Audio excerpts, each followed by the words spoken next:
Hello student, welcome to this video. स्वागत है आप सभी का। कक्षा 11वीं हिंदी के लिए अर्धवार्षिक पेपर आ चुका है। आपको जो 7 जनवरी को जो क्वेश्चन पेपर आने वाला है उसके लिए पेपर हम लेकर आ चुके हैं।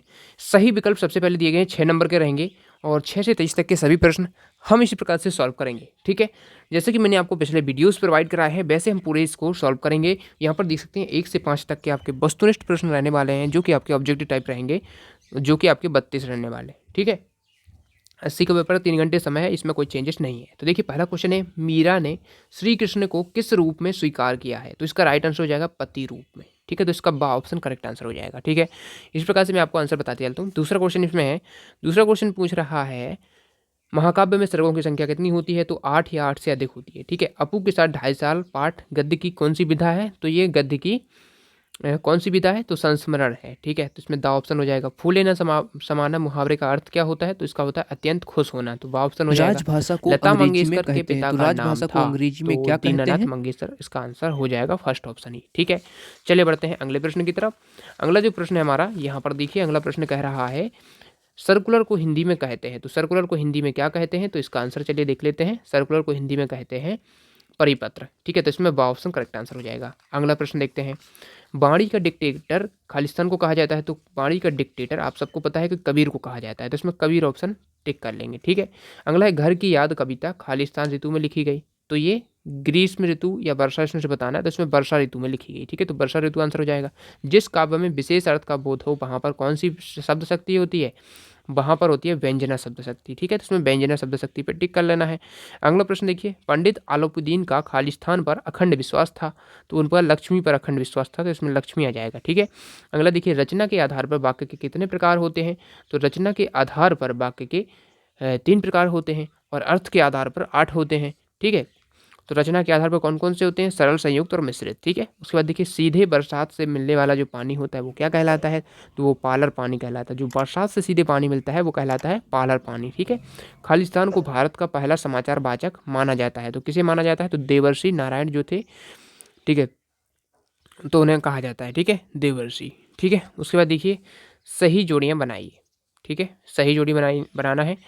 तो आओ मिलकर बचाएं, कविता का गांधी रजनी, सरकारी कामकाज की भाषा गलता लोहा, राजस्थान की रजत बूंदे। तो आओ मिलकर बचाएं किसने लिखा है? निर्मला पुतुल। ठीक है, और कविता का गांधी कहा जाता है भवानी प्रसाद मिश्र को। रजनी आपकी एक पटकथा है और सरकारी कामकाज की जो भाषा है वो राजभाषा कहलाती है। गलता लोहा जो है वो शरद जोशी ने लिखा है। ठीक है, लेखिका शरद जोशी।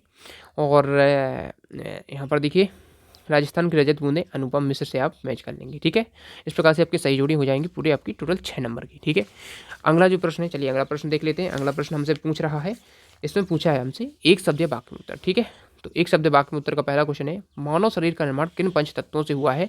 तो इसका आंसर मैं आपको बता देता हूँ। मानव शरीर का निर्माण जो है इन पंच तत्वों से हुआ है, पृथ्वी, अग्नि, वायु, आकाश और जल। ठीक है, इस प्रकार से देख सकते हैं, इसका आंसर यहाँ से हो जाएगा पृथ्वी, अग्नि, आकाश, वायु और जल। ठीक है, दूसरा शब्द है, मतलब दूसरा प्रश्न है, व्यंजना शब्द शक्ति किसे कहते हैं? तो व्यंजना शब्द शक्ति देखिए, शब्द के जिस व्यापार से मुख्य और लक्ष्य अर्थ से भिन्न अर्थ की प्रतीत हो। ठीक है, प्रतीति हो, तो वो होता है यहाँ पर हमारा व्यंजना शब्द शक्ति। गलता दोहा गद्य की कौन सी विधा है? तो गलता दोहा जो है कहानी विधा है, तो याद रखिएगा गलता दोहा कौन सी है?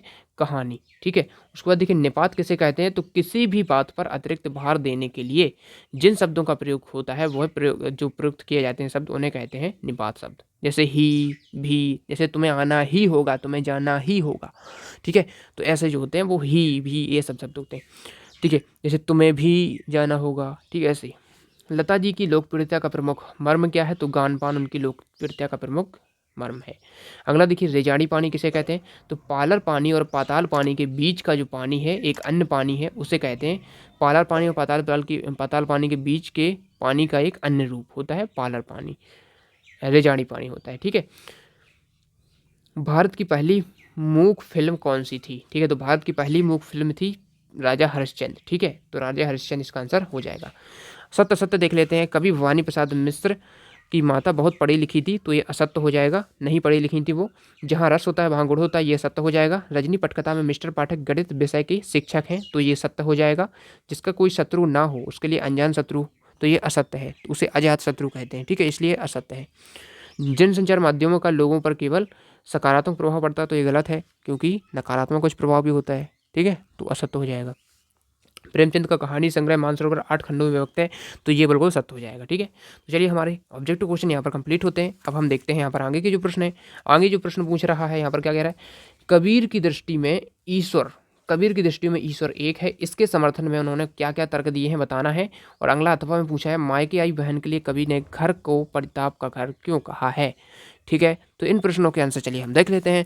देखिए मैंने आपको आंसर जो है कैसे दिखाऊंगा, मैं यहाँ से दिखाऊंगा, ठीक है।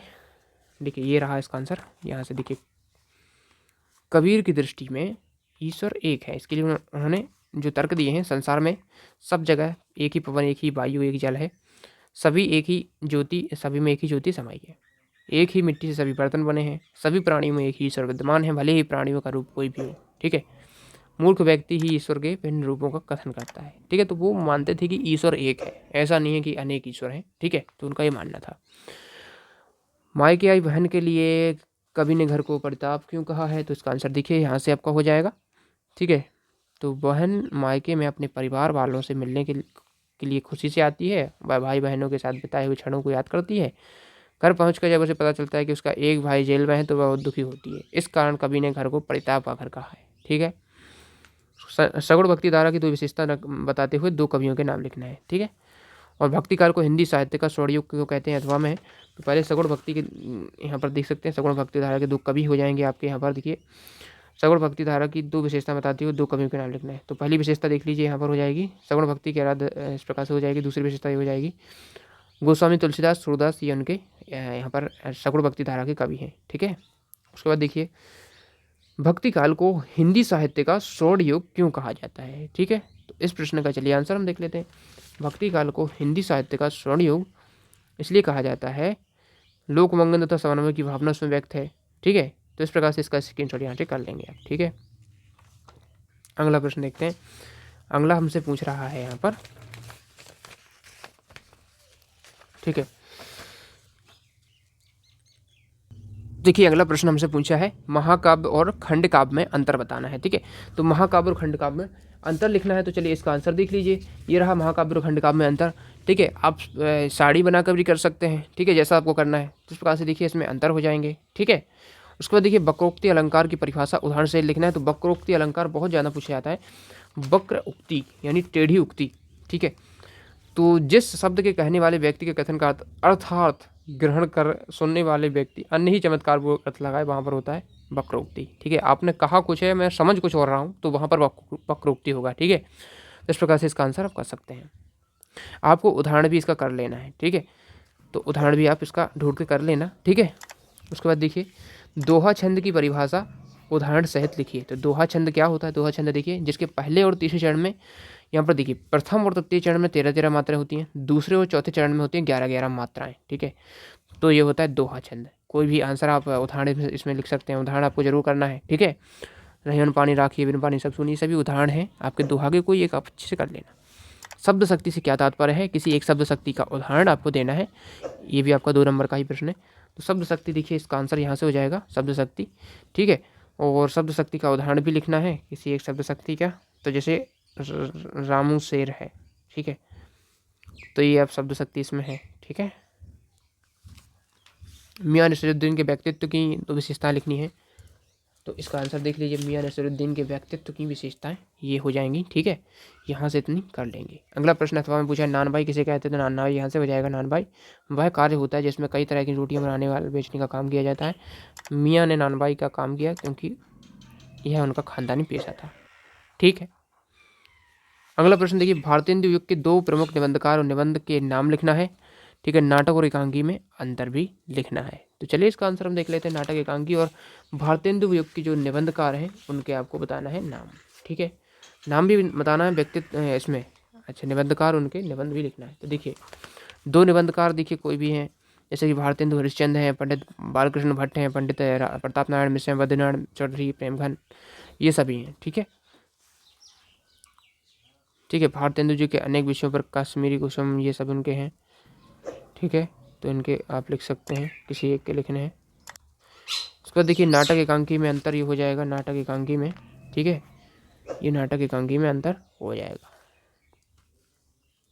अगला प्रश्न है लता मंगेशकर के गायन की विशेषता लिखनी है। ठीक है, तो इनका आंसर देखिए, लता मंगेशकर के गायन की जो विशेषताएं हैं यहाँ से आप कर सकते हैं। लता मंगेशकर के गायन की विशेषताएं: सुरीलापन, कोमलता और मुग्धता, स्वरों में निर्मलता। ठीक है, ये सब इनके आंसर हो जाएंगे। ठीक है, अगला प्रश्न है कुई खुदाई करते समय अपने धातु पर टोप क्यों पहनते हैं। ठीक है, तो इसका चलिए आंसर हम देख लेते हैं। ठीक है, चेंजारो कहते हैं उन्हें। चेंजारो सिर पर कांच से, पीतल या किसी अन्य धातु का टोप पहनते हैं ताकि ऊपर से रेत, कंकड़, पत्थर उनसे बचाव हो सके। ठीक है, किसी स्थान पर ईंट की चिनाई से मिट्टी नहीं रुकती तब कुएं को रस्सी से बांधा जाता है। तो यहाँ तक लिख सकते हैं। ठीक है, बचाव हो सके तो इस प्रकार से देखिए यहाँ तक हो जाएंगे। अब देखिए आगे जो प्रश्न है मैं आपको पूरे करवाऊंगा, तो इसके पार्ट 2 के वीडियो में बना